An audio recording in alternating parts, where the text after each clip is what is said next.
Hi, everyone. My name is Jennifer J. Raffler, and I am your host for the Sol2Soul Global Summit. Learn the truth about our sun, how it heals us, supports our spiritual evolution, and more. Today, we have a very brilliant guest, Terry Tillaart. Terry Tillaart has a PhD in natural medicine. He has been helping people heal from every health challenge imaginable for the past 15 years and has spoken to thousands of people in over 30 cities across North America on his Cancer, the Fear Ends Here tour. He is also a featured expert in a cancer documentary and several online symposiums. Welcome, Terry. Well, thank you, Jen. Appreciate you having me. I'm excited to be here. We had lots of fun in the past, and the sun is a subject that I've put lots of energy into talking about over the years because I think it's so important for people to be very clear on it. So hopefully we can shed some light on people today and get them back in the sun. That's right. Shed some light. I like it. Literally, yes. I was referring to your article, I Eat My Sunscreen, from September 15th, 2016. And you wrote, humans were designed to be in the sun on a daily basis. The sun is arguably the most life-giving substance in existence. It's most certainly not a poison. Stop fearing it. Why do you think there's so much fear associated with the sun? Well, I think the fear associated with the sun started by lots of propaganda. People have a hard time hearing this, but if you were to really, really examine everything that goes on in the hospital and the medical establishment, some people call them the drug cartel, whatever you want to call it, really it is a drug cartel. They've just simply got the government to legalize it, no different than when Pablo Escobar back in the day, as long as he, or even El Chapo, as long as they cooperated with the government to some extent, they were allowed to go on with business as usual. I mean, that went on for years. Not like the government didn't know they were doing it, doing something wrong. They were allowed to do it. They had that cooperation. Today, the drug cartel here in North America has that signature, that sign-off. I mean, the FDA is a revolving door of heads of the pharmaceutical companies. Sure. And so they have all these systems and testing and dangerous stuff built into the system, which is ironic, of course, because they sign off on a waiver agreeing to first do no harm. And yet it seems like harm is all they do. In fact, legally, they're not allowed to do anything but harm. That's an actual fact that people struggle with. So they're not allowed to do anything but harm despite signing off on that. But they go a step further. Everything that they're doing essentially is a customer creation strategy or a customer retention strategy. They tell people on drugs that they absolutely don't need or may need in the short term that they need to be on the drugs for life, which of course is counterintuitive. If the drugs work, you should be able to get off, and no one has no one got the illness because of a deficiency in the drug. And they tell women, go in to get mammograms every single year. Well, mammograms increase your risk of future cancer. So if they want you to be a customer, all they got to convince you to do is do the dangerous test over and over again until you're a customer. Yeah. Which leads me back to the sunshine example. The sun is the most life-giving substance on the planet. Everything, there are no exceptions, lives and dies by the sun. Ask any person with a garden who's ever tried to grow their own food. Everything lives and dies by the sun on this planet, period. And so the idea that the life-giving substance would somehow be a poison is mind-boggling. But what find out in one of the, in this very large study that was done once upon a time showed that if people had adequate vitamin D levels, the hormone we produce from being in the sun, that people would reduce their cancer risk by 77%. Wow. Well, the average cancer patient is worth $350,000 to the cartel. So the average cancer patient is worth $350,000. In fact, they're worth more than that if you did the math properly, because almost everyone who gets cancer ends up going through the system a second or a third time, because the treatments they're giving cause cancer. Chemo causes cancer, radiation causes cancer, the tests they're doing cause cancer, everything they're doing causes cancer, so they guarantee you're going to be a future customer. Well, in any courtroom, $350,000 times 2 maybe times 3, would be considered motive in any courtroom. In any courtroom, that would be considered motive. If you killed your husband to collect an insurance policy of $1 million, and they all of a sudden notice that your lifestyle changed dramatically the moment he died, and then they find out you and him didn't have a great relationship prior, courtroom we say, wait a second, that sounds like motive here that you have going on. And oh my God, hold on, we're going to get this here. I obviously leaned back too far today. The courtroom is saying, listen, that's motive. You had lots of motive to do this. You had an inheritance and you got the insurance policy. Everyone would be saying, that sounds like motive to me. Sure. And so the idea that they're going to scare you away from the sun, the most life-giving substance, it ensures you're going to be sick. Vitamin D is not just correlated with cancer prevention. Vitamin D has been correlated with literally every single health problem you can name. If there hasn't been a research study correlating low vitamin D levels with that disease, give it time, it's coming. It's coming. Because there's no way that it's not. But then it goes another step further. Then they convince you to put on this chemical toxic cocktail that's been well proven. I mean, one study, if I recall correctly, showed that adding this chemical cocktail to your skin increased DNA damage by 75 times. Not 75x, 75, sorry, not 75%, 75x, 75 times. Yeah. So you want to talk about guaranteeing future customers. It would be very difficult for anyone to imagine a strategy that would be more effective at doing it.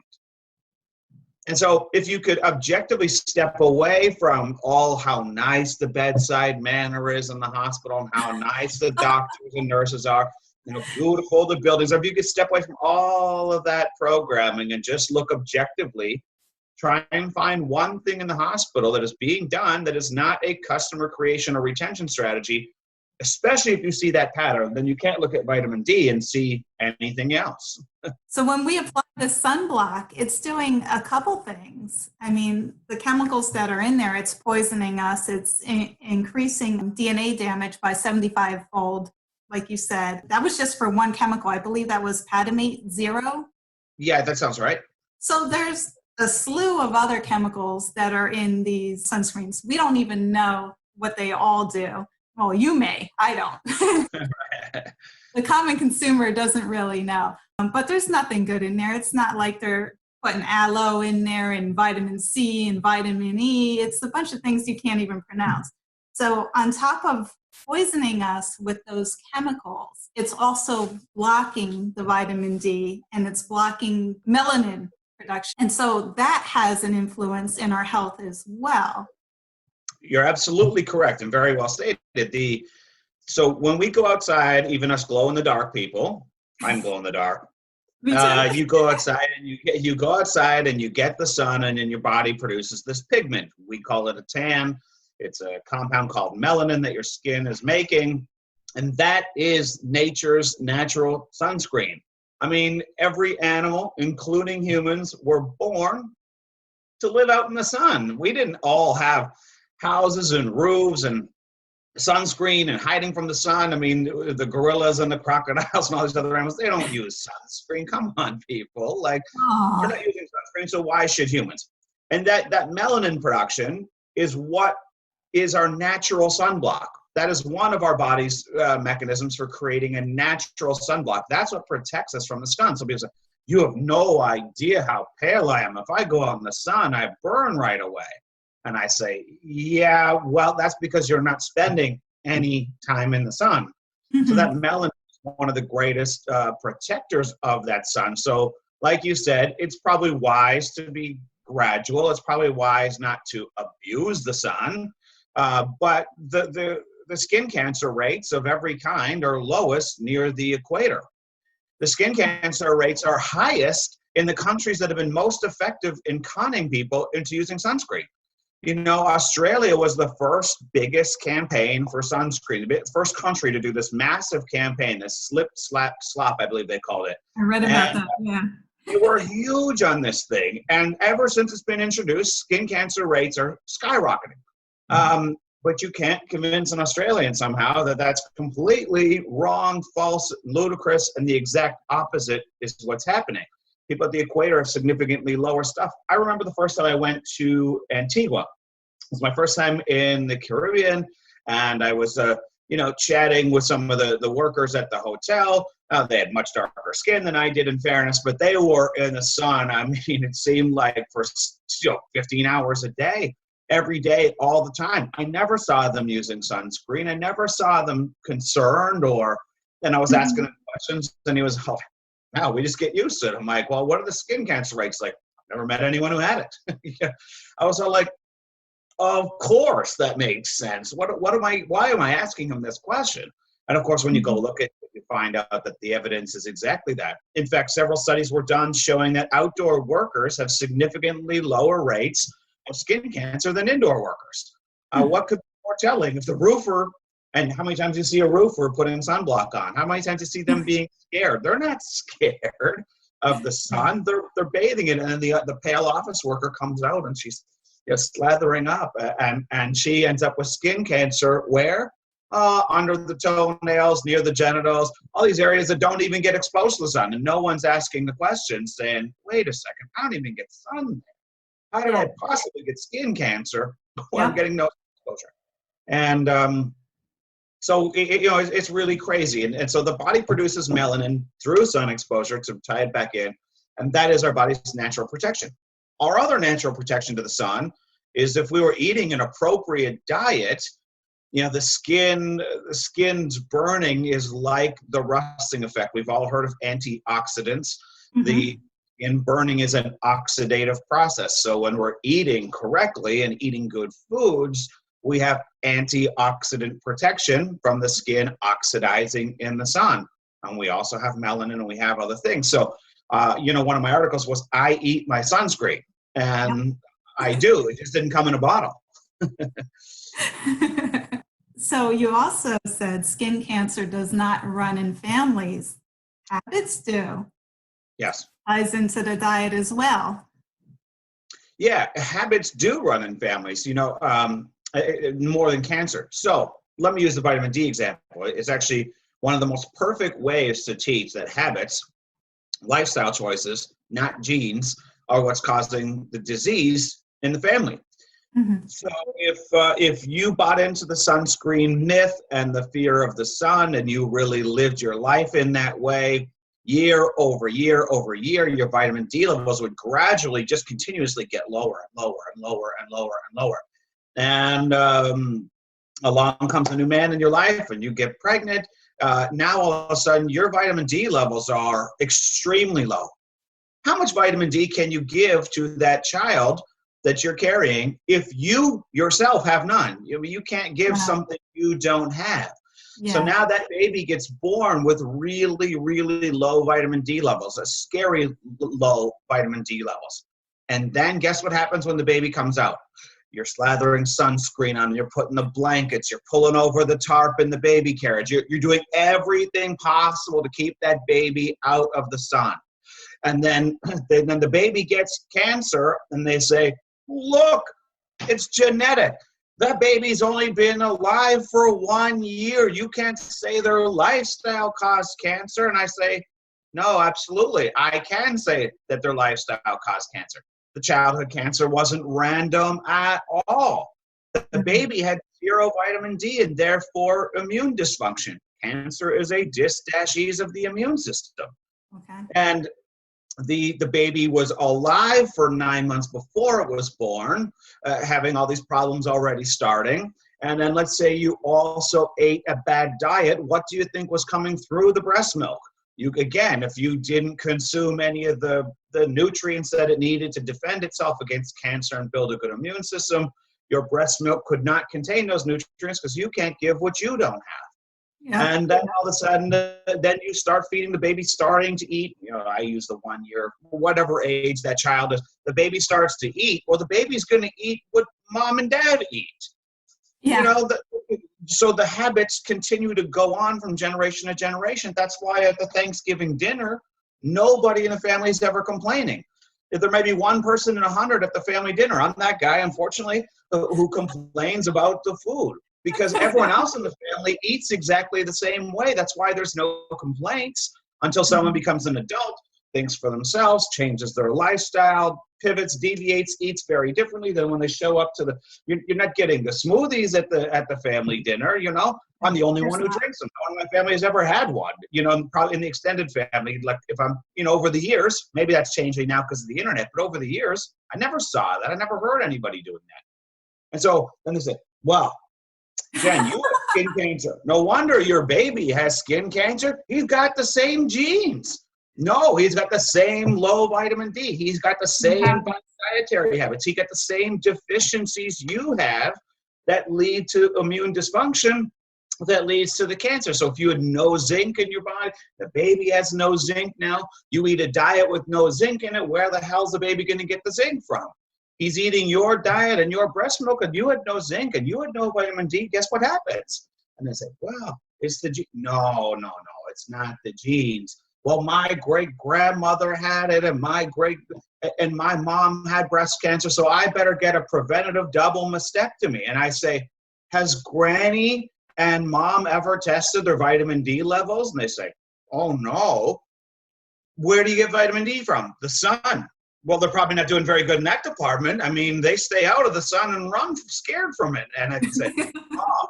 So maybe you didn't get cancer because of the absence of a preventative double mastectomy. Maybe you got cancer because of all the sunscreen and sun avoidance you've been practicing, just like Mom and great-grandma did. Because at the family gatherings, they all sit in the shade. They're all hiding from the sun. They don't like being hot. They don't want to sweat. The makeup might make them run. They don't want skin cancer. They don't want their hair to get frizzy. And so they're sitting in the shade, and guess what everyone else is doing? The kid's subconscious mind, when they're very young, gets programmed. Oh, the sun is out?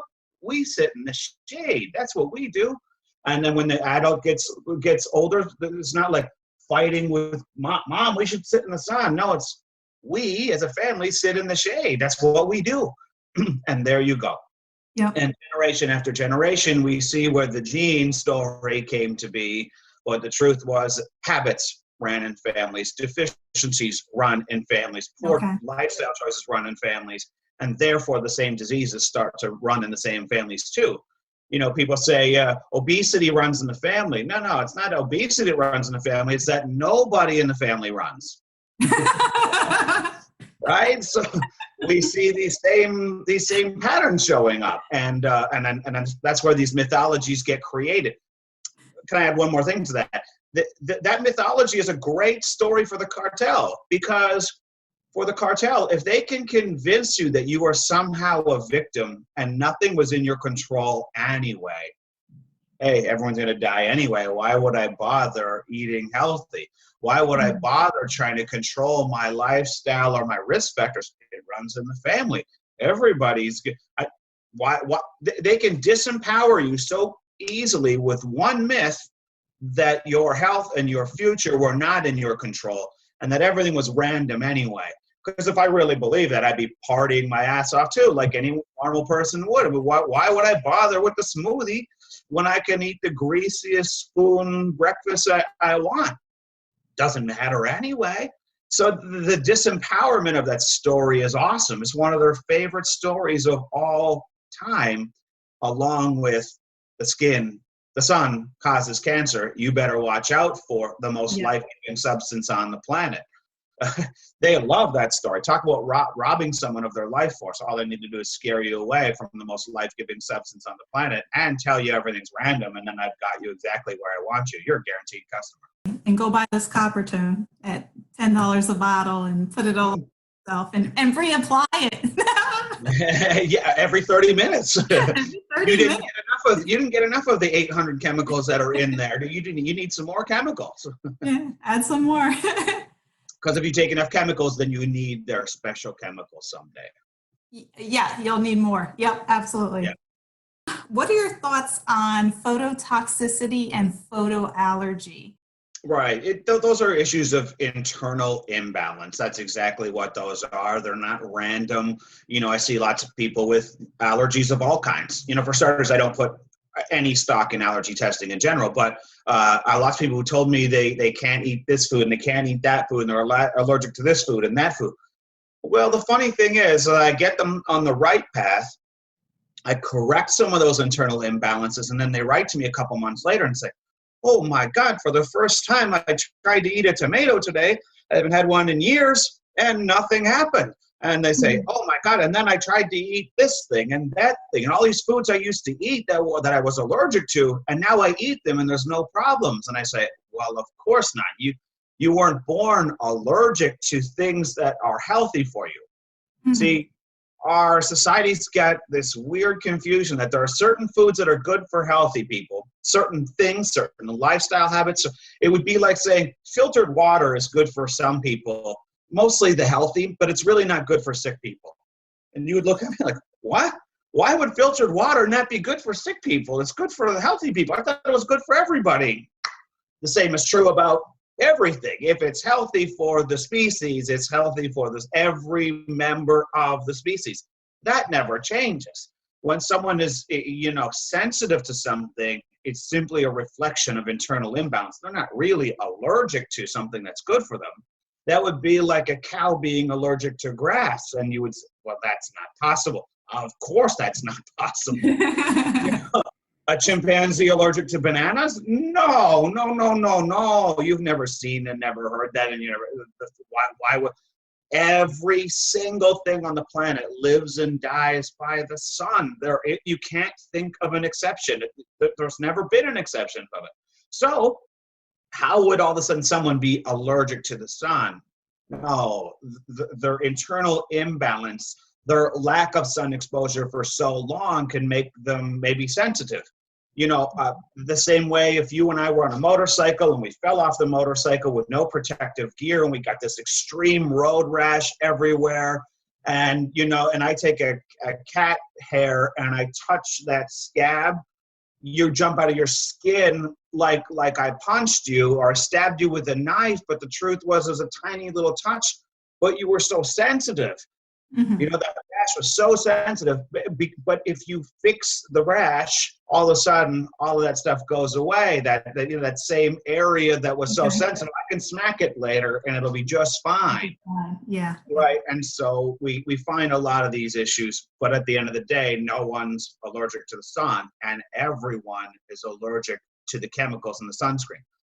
Another mythology that happens in our society, people think that because they don't get this immediate noticeable reaction, that therefore it was perfectly okay. So one person who's got really sensitive skin puts a sunscreen on and say, oh, look, I'm just allergic to that sunscreen. I put the sunscreen on and nothing bad happens to me. That doesn't mean you're not allergic to it. It just because you simply didn't have an immediate noticeable outward symptom doesn't mean damage wasn't done internally. People say, well, you got vaccinated and I got vaccinated and I didn't have any problems and you did. Maybe you were allergic to something in the vaccine. No. Poison is poison. Everybody's affected by poison. Just because you don't see the symptoms doesn't mean the poison didn't have the effect. Everything, certain poison has a documented set of effects. Everybody has those effects. Just some people notice it in the form of symptoms while others don't. But if something was liver toxic and you ran a liver test on that person who showed no outward symptoms and they got injected or orally took a liver toxic substance and you went to measure their liver function, you would measure a change in the liver function, even if there was no outward symptoms. Yes, agreed. Right. And so just to tie back to your thing, there's nobody allergic to the sun. It's not possible. It's completely impossible to be allergic to the sun. And if you really believe that, start going into it gradually, keep building your levels up. That should go away on its own. And if it doesn't, immediately call somebody and find out what else is really imbalanced internally that's going on, because the longer you hold on to that myth and the longer you stay out of the sun, you've got much, much bigger problems on the way. Mm-hmm. And that will be the least of your worries of a little skin rash from going in the sun. That will become the very least of your worries. You're going to have your life on the line soon if you don't go get whatever's internally imbalanced corrected. What about astaxanthin? Elaborate a little bit on that and how it's... Yeah, sure. So if I'm going to go into the Caribbean, I mentioned earlier, or to Mexico, and I'm going to be in extreme sun exposure for long periods of time, you go down for a family wedding, that people are going to spend more time in the sun than they should. There's all this socialization going on. And even when you're supposed to get out, you're still hanging out and the sun's longer and stronger and you're closer to the equator and you glow in the dark like me. You might want to prepare a little more antioxidant support. We talked about oxidation earlier. We also know that when you're down on vacation, you're not going to eat the best. You're probably going to drink things you're not supposed to, all things that deplete your antioxidant stores that would normally protect you from the sun. So that's called being human, being on those vacations. So astaxanthin is a marine algae. We've all heard of, various marine algae that people are eating for good health for one reason or another. Astaxanthin, put simply, is one of those. And your body stores it in the fat cells. So your body can access it for protection when it needs it. And that's really good. So as you build your levels up of this particular marine algae, and you're in the sun now, and that oxidative process is happening, your skin's starting to burn, your body's got this store of antioxidants that are there that it can use to help protect you against the sun. And so astaxanthin ends up being, nature's arguably best sunscreen, but you eat it. You don't apply it, you eat it, you allow your body to store it, you build your levels up, and that provides you some protection. So is it perfect? Does that mean you can lay in the sun for 15 hours straight in one position down at the equator every day? Probably not the best idea still. No one's advocating for the abuse of the sun, but the fear of it is certainly ridiculous, and you better fear not getting it, because that's a very real fear, because the consequences are dire if people don't do it. So yeah, I'm a huge fan of astaxanthin. I don't take it every day by any means. Again, I use it when I need those things. Yeah. And in summertime, even me being very light in skin, we work from home. I control my schedule as I need to. I ensure that I spend lots of time out in the sunshine. Here in this normal non-equator weather, I don't burn ever. I might get lightly pink here and there, certain summers when the sun's extreme, or we were out at some social event, we were out a little longer than we normally would be in the course of things, and I didn't have easy access to just jumping into the shade. I might get a little pink, but I don't burn. I haven't had a sunburn in so many years. I can't even remember the last time. It was probably when I was using sunscreen. Go figure. Right. So, I haven't had that problem in a long time. And ironically, a few of my friends who avoid the sun are the ones who've had, melanoma and things getting cut off of them, which of course you can't cut it off, but try and tell them that they're the ones getting it. None of my friends who spend time in the sun have these problems. Well, thank you for that, because I'm sure that's very helpful for our viewers so they can be a little bit more proactive. I mean, not everybody eats the most perfect diet, and a lot of times people are prone to relying on supplements for Sure.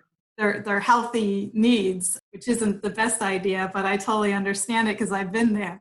So if they can go out and purchase a bottle of astaxanthin, yeah, for, I don't know, what's it run, $15 or $20? Yeah, it's probably somewhere in that range. Beware, there is some artificial stuff on the market. I mean, that's one thing I would caution people on. But like you said, it's relatively inexpensive. We're not talking about big bucks here. To give yourself a little added protection, if you have children that you're concerned about, their sun exposure, it's a great way to offer them a little extra protection and not breaking the bank, and you're doing it in a scientifically valid, health promoting way without harming them. Even when you buy the natural and organic sunscreens, do you really know what's in there? Do you really know what you're getting? Sure, in some cases there may be cleaner ones, but at the end of the day, you are still going to block vitamin D production. You are still going to block what nature intended. So stop doing it. Yeah. Don't teach your kids that practice is good. Someday they're going to be vain about their skin, especially the females, it tends to be, that they're going to be very vain about their skin, and someone's going to convince them, well, maybe you don't get skin cancer, but it's really bad for your skin. They'll be back just using the organic stuff. Mm-hmm. I see. But in the end, you're creating this unbelievable ripple effect of negative health consequences, because somewhere along the way, someone taught them, well, if it's just the healthy stuff, it's all good. No, it's wrong. Nature intended for you to be there on a daily, consistent basis. Yes. Don't violate nature. That's when humans get sick, is when they violate natural law and expect no consequences. Okay. So if you're out there on a daily basis, you're building up this tolerance to the sun, and you don't need the sunscreen. Right. Like you said, get your vitamin sun every day, your daily. Yep. Right. There's vitamin C, and then there's vitamin SEA, vitamin C. And when you're getting that kind of vitamin C, you were intended to be wearing very little clothing. When you're out in the ocean, no one's going into the ocean in sweaters and big heavy jackets, but you wouldn't be out going for a swim carrying an umbrella. I mean, what kind of nonsense is that? I agree. So when you're getting that kind of vitamin C and D, you need these things. So yeah, violating nature is a mistake.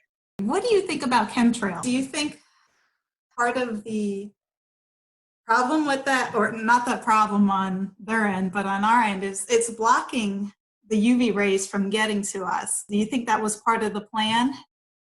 If you believe in the story of ozone layer destruction, which they just conveniently stopped talking about, so whether that was entirely true or not, I'll let you decide and research, anyone who's watching, whether you believe in chemtrails or not. Just remember that the facts don't depend on your belief. They don't depend on your opinions. Facts are facts. They simply are. You can say, well, I don't believe in gravity. I don't believe in chemtrails. Jump off a building and gravity will remind you that your opinions don't count. Chemtrails are real. There's ample evidence for them.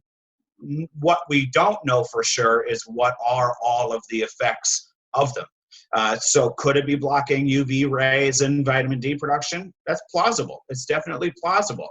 I can't say I've seen a lot of actual science connecting those two dots, but that doesn't mean that it doesn't exist. I haven't necessarily looked specifically for that exact link. We do know that they are spraying chemicals. They do have an agenda around it. Scientists are finding chemical residues that are related to this aerial spraying. And they're not opposed to aerial spraying. They've been doing aerial spraying. They've been spending $100 million on weather modification for like 100-ish years in a row. And then someone says, there's no way they'd be doing that. Well, they spend $100 million for almost 100 years straight. They're doing it for a reason. They're not abandoning the project because it doesn't produce some of their desired results. They continue because it produces some of their desired results. And trust me, none of it's in your benefit. It's designed, like the rest of the stuff, to make you sick, easier to control, to manipulate the weather, to manipulate all these things. They brag about weather manipulation. They're very proud of it. So maybe the chemtrails don't block vitamin D rays. Maybe they do. But if they modify the weather so there's less sunshine than there normally would be, well, that's going to have an impact for sure. So Yes. if you're supposed to get, in the north, 100 sunshine days a year, and they've manipulated the weather so you only get 70, well, the net result is that the majority of the time of the year, your vitamin D levels are lower than they ought to be. Already migrating away from the equator, where humans were really intentionally designed to be, already causes us problems. You look at almost every disease you can name. If you put it on a map and color-coded the map, as you move further away from the equator, all health problems you can imagine increase. Higher incidence. Right, the incidence rates just continuously go up as you move away from the equator, north or south. So the migration away from the equator already causes problems. So now, in theory, if chemtrails did create less sunshine days, we could lower the vitamin D levels.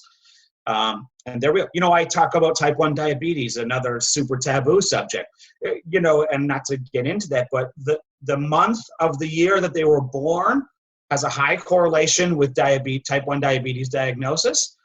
And the month that they were diagnosed in happens significantly around the same times of the year where vitamin D levels are low in all of the countries when the diagnosis happens. And we're saying coincidence? Oh, no, not a coincidence. The month that you're born and the month of diagnosis are highly correlated with vitamin D levels, the lack of sunshine. And the same can be said for lots of these other problems. When's flu season? When the sunshine is not around. Yeah. I hope that answers your question in a roundabout way. I wish there were more science that I read specifically so I could comment directly on that. I definitely know that they're happening, and whatever they're doing up there is not in our best interest. No. if we cannot get our vitamin D from the sun and we're taking supplements, I know vitamin D3 is the better of vitamin D2 and vitamin D3. But overall, there's no comparison to the vitamin D that we get from the sun and our body generates itself, correct? So if you're taking supplements, don't think that you're covered. You really still need to get out there and get the live sun. You still need sunshine. You know, I'll take a little pivot on that. There's studies being done now showing that humans have a dramatic benefit from putting their bare feet on the soil. Yes. Which would be another time when you're getting sun. So in a long story short, science is not caught up with, and science will never catch up with, all of the benefits of you being outside, connecting with your natural habitat. And that means, you know, connecting with the earth, the electromagnetic field, getting the actual sunshine. There are lots of other benefits that are definitely happening from some kind of, and I don't think science will ever fully catch up with it, some conversion of sunlight energy into our own energy. We are doing different various forms of that, and you can't get all of that in a bottle. You can't put the sunshine into a bottle. I'm not saying I'm opposed to vitamin D supplementation. When you live up north, there's a time and a place for it. Not all sources are equal. You should be doing it under guidance. You should be, you know, testing to know where you're at. Vitamin D toxicity, although rare, is a very real thing. You can, in theory, die of it. So you don't want to be willy-nilly about these kinds of things. But at minimum, to try and pretend that you were somehow going to replace the sunshine by taking a little plastic thing found in a bottle is some serious dysfunctional thinking. You know, use it when you need it if you live in the Arctic. I mean, you're doing a contract up with the Eskimos. You might not be a bad idea to think about vitamin D while you're there. But if you have access to the sun, guess where you ought to be? Outside in the sun. Right. Yeah, absolutely. Grab the work. Get rid of the boss. Stop all this nonsense of working indoors all day. And because, well, you don't understand, I work all day. You can take some time for yourself. You can go out on lunch. You can go out on breaks. You can go out on weekends. You can demand some way, somehow, at some point in time during the day, I am going outside. I am exposing my skin to the sunshine every day, boss hole, whether you like it or not. Like making that kind of excuse just seems so weak in my mind. Okay, maybe you can't spend all day out there. You can get out. Everything else is an excuse. You can have a cigarette break, right? I don't smoke, never did. But sure. Wherever I worked, people always took cigarette breaks. So if you take 3-4 cigarette breaks a day, what's that, 30-40 minutes? Sure. You take that 30-40 minutes and take a break and go sit in the sun at noon, you know? Yeah, right. And make your coworkers and neighbors happy, expose some skin, and get the damn sunshine in. Right. Absolutely. Yeah. Well, Terry, thank you so much for joining us today. Is there anything else that we missed that you would like to add regarding the sun? Yeah, for those still doubting it, I did this long compilation article. You referred to it earlier about how the sunscreen, not sunshine, causes cancer. And there's lots of proof there. In fact, many other health professionals have written to me and said, you know what, that's probably the best compilation I've ever seen, the single best article on the sun. So whether nice. It's not about me writing good, being a good writer, it's about the compilation of science all in one place. So for those who are still doubting this when you're watching, know that there was a meta-analysis done on the 10 largest, best studies for whether or not there were sunscreen benefits. And the conclusion, and I'm not quoting it, but the conclusion was that sunscreen offered zero benefit. The opposite was true. And so there's ample science. Nobody on in this call or in this series is making this up. There's lots and lots of science ample to prove it. So for those of you who just need more reassurance, I would encourage you to go check out that article and read it in its entirety. It's study after study after study after study, chart after chart, correlations of showing you that's a gross error in judgment to be avoiding the sun. So with that, there is more to health. There's definitely more to health than simply getting the sunshine, but there's no replacement for the sunshine and its benefits. So I hope people really heed the advice, do the right thing, and big applause to you for spreading awareness on such an important subject. And I really appreciate you having me on here today. And if there's ever anything else I can do for you or any other times you want to have a conversation and share with the world some important information, I'm here, and reach out anytime, and I appreciate you. Oh, thank you, Terry, so much. Wow. I'm so honored to have you on this program. Thank you. Good. Well, I hope I shared the things that you were hoping to get across today. And if not, well, people can go find some more articles, blogs, videos, all that good stuff. We both have lots of good content out there for them to listen to and learn some more. So with that, thank you so much for your time, and don't be a stranger. I hope to hear from you soon, my friend. Take care and have a great day. Thanks everyone for being here at the Sol2Soul Global Summit. I am your host, Jennifer J. Raffler. Stay tuned for more radiant interviews in the very near future. Thank you, Terry. Have a great day. You too. Bye-bye.